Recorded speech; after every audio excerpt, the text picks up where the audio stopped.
Well, I support Chris, so I should announce that I've been a big supporter of his, both as U.S. attorney and now as a candidate for governor. I think U.S. attorneys make great governors, by the way.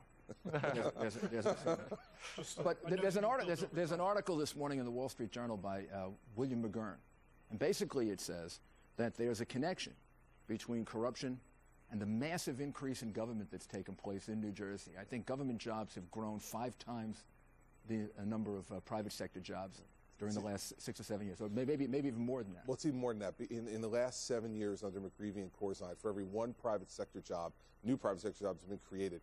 15 government jobs have been created, and so it's huge. Do you agree with? I mean, and what would you do about it? I mean, basically, McGurn's point is, if you have that much government, and I saw this in New York with regulation upon regulation upon inspectors, all kinds. You have that much regulation, you then have corruption that comes into it because businesses start offering money. People believe it's part of it, and in New Jersey, it looks like it's almost systemic. It is systemic, and I've been saying this from the time I was U.S. attorney. When people ask me why are we so corrupt, and one of the factors is clearly the targets of opportunity we have. Right. There are so many levels of government, so many people in those levels of government, and more importantly, so many pots of money that are available for people to dip into, that you have to reduce that. And that's going to be one of the ways that you can do it. It's not a silver bullet, but it's one of the ways that you can help reduce the opportunities for people to be bribed. And how do you actually deal with the number of public employees? How do you actually reduce it? Do you do it through layoffs? Do you do it through attrition? Do you do a combination of both? I think both. I think layoffs and attrition, because we're in such, next year, the budget that John Corzine put forward this year, the nonpartisan Office of Legislative Services now says, because of the one-shots and the gimmicks and the use of stimulus money, we're looking at an $8 billion deficit for fiscal year 2011.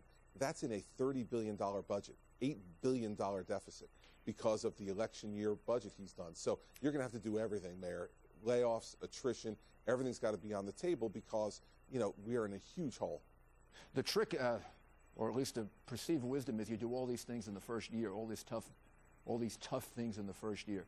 Did McGreevey or Corzine do that? Did they? I don't remember, no. But did they do that in their first year? Do the cutting and the reorganization? Exact opposite.